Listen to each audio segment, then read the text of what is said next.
You know you're in the presence of Aboriginal people. A good example this morning was coming down in the elevator. I'm on the 10th floor, and coming down it stopped at every floor. And the group in the elevator, it holds about 19, and there's probably about 15 of us. And every time it stopped on the floor, they said, come on in, come on in. We've got room for you. They didn't want to leave anybody behind. I am so proud of being Aboriginal. I am Métis. I acknowledge the traditional unceded territory of the First Nations, where I am today and where I currently live in Prince George. I also acknowledge the kinship of the Métis people. We all have a story. This is just mine. And if we get to meet and really have time, I would really like to hear yours. My name is Karen Andrews. I am Métis and attended residential school in the early 60s at the Anglican Residence Bumpus Hall in Fort Simpson in the Northwest Territories from ages 7 to 9. My dad worked as a radio operator in the far north, and he loved to move every time, a couple years, to a new station. He had itchy feet. When I was 7, we moved to Fort Wrigley in the Northwest Territories with a population at the airport of 8. There were 4 in our family. Mom wasn't very educated herself, and trying to teach my older brother and myself correspondence, it didn't work so good for either one of us. When we heard that the Indian kids just down the village, across the river, about 8 miles, went to a real school in Fort Simpson, only 200 miles away, my brother and I begged to go. My story is one that may be familiar to you, and if it is, my heart goes out to you. I said to my lawyer before a court case started when I was going through the Truth and Reconciliation process in Kamloops in 2009, I said to him, I can tell you where the babies are buried. Oh, no, he says, that's way too far out there. Just stick to the facts. I said, okay. At the end of the court case, the adjudicator apologized for not being able to give me the maximum money allowed. As an adult, I'd often say to my mother, how long was I at that residential school? Her answer was the same every time. Not long. Which to me meant I'd only been there a couple months, because, I had very little memory of it. I had a boyfriend at the age of 14, and I said to him, if we decide to get married someday, you have to know I'm never going to have kids. We did end up getting married when I was 19, and I had my tubes tied when I was 24. This type of surgery was unheard of in the 70s for a woman in her 20s that had no children. But I am very determined once my mind is made up. Trust is another huge issue for me, especially with people in authority. Food is another trigger, as I still have the thinking sometimes that I have to eat everything put in front of me, just in case I don't get any more for a while. Except for last night. Last night was pretty good. Oh. My Auntie Eva Ledgerwood cooked on the barges in the summertime that came up the Mackenzie River to Fort Simpson. She brought me some dry meat one time. I hid it in my locker. I didn't want to share it. When I went to have some, it had maggots on it. I didn't eat the maggots, but thought about it. Instead, I just brushed them off. The dry meat was really good. My lesson, however, has served me well since then.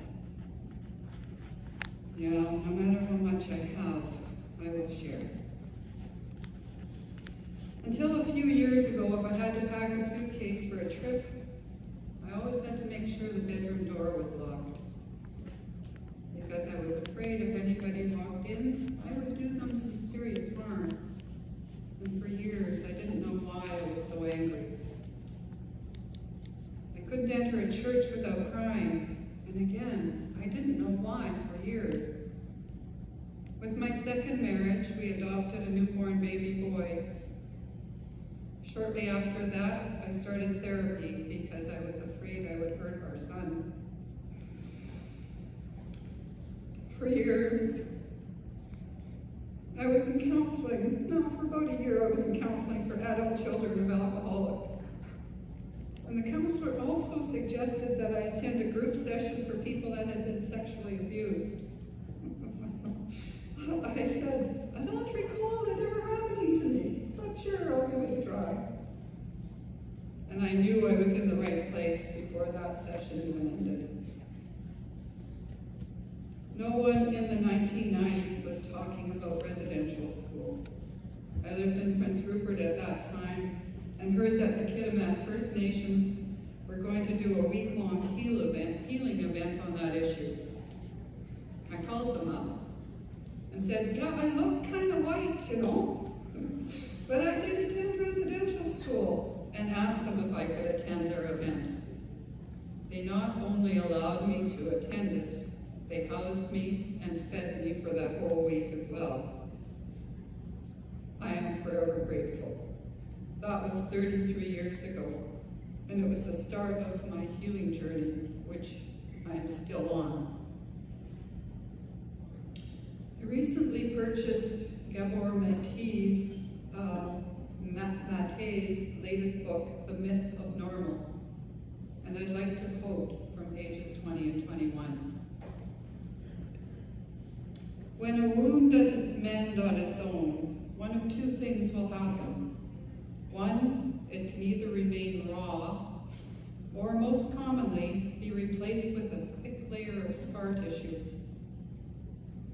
As an open sore, it's an ongoing source of pain, and a place where we can be hurt over and over again, even by the slightest stimulus. It compels us to be very vigilant, always nursing our wounds, as it were, and leaves us limited in our capacity to move flexibility and act confidently, lest we be harmed again. The scar is preferable, providing protection and holding tissues together, but it has its drawbacks. It is tight, hard, inflexible, unable to grow, a zone of numbness. The original healthy, alive flesh is not regenerated. Raw wound or scar, unresolved trauma, is a constriction of the self, both physical and psychologically. It constrains our inborn capacity and generates an enduring dissertation of our view of the world and of other people. Trauma, until we work through it, keeps us stuck in the past, robbing us of the present moment's riches, limiting who we can be, by impelling us to suppress hurt and unwanted parts of the psyche. It fragments the self. Until seen and acknowledged, it is also a barrier to growth. In many cases, as in mine, it blights the person's sense of self-worth, poisons relationships, and undermines appreciation of life itself.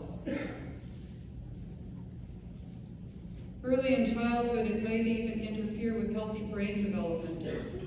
And as we will witness, trauma is an antecedent and contributor to illness of all kinds through the lifespan. Taken together, these impacts constitute a major foundation impediment to flourishing for many, many people.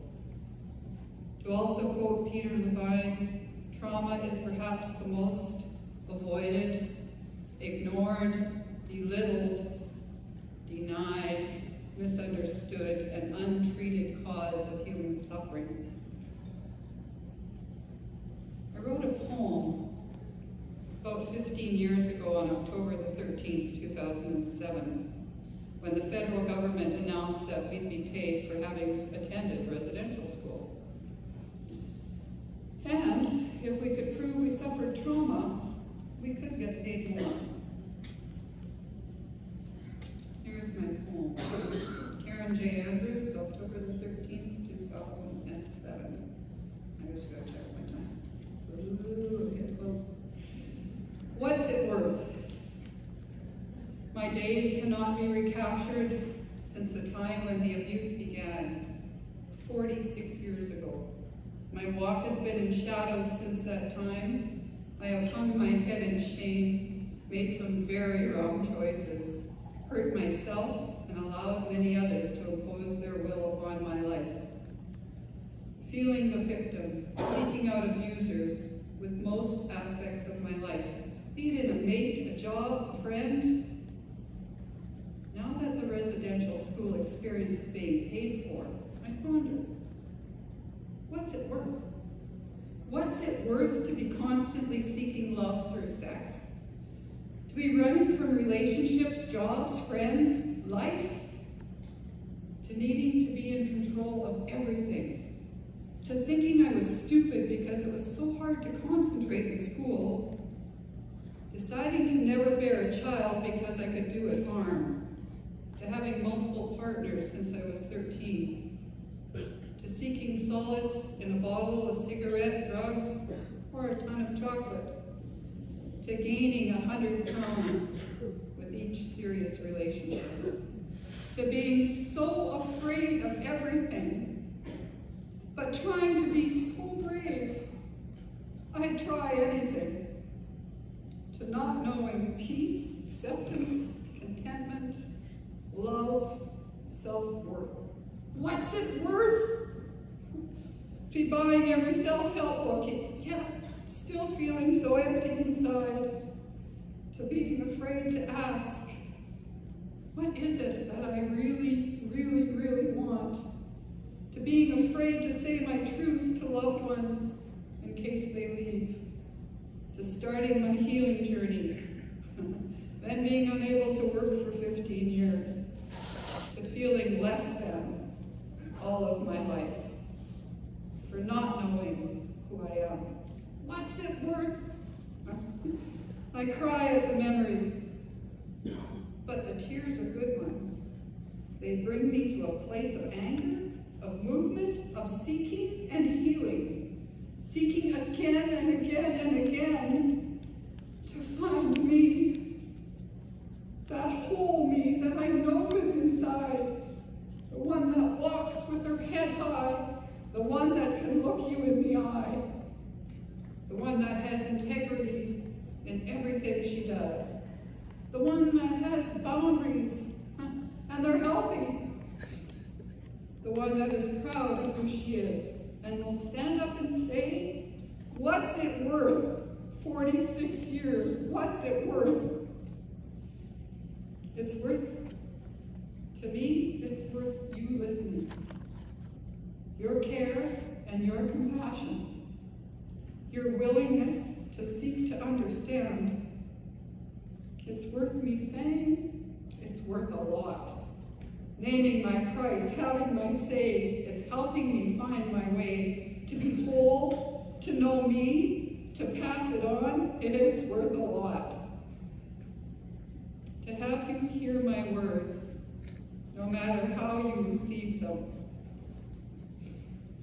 I know you will think of this from time to time, and I ask you to consider what you see in me, a person doing my best, a person changing the legacy of abuse, a person, not a dollar sign, a person. When that happens, we will all know what it's worth. It's worth your commitment to be kind, caring, and gentle, with yourself and those around you. Thank you for your attention to my words and my prayer for all of you. May your life be blessed as mine is now, with serenity, courage, and wisdom.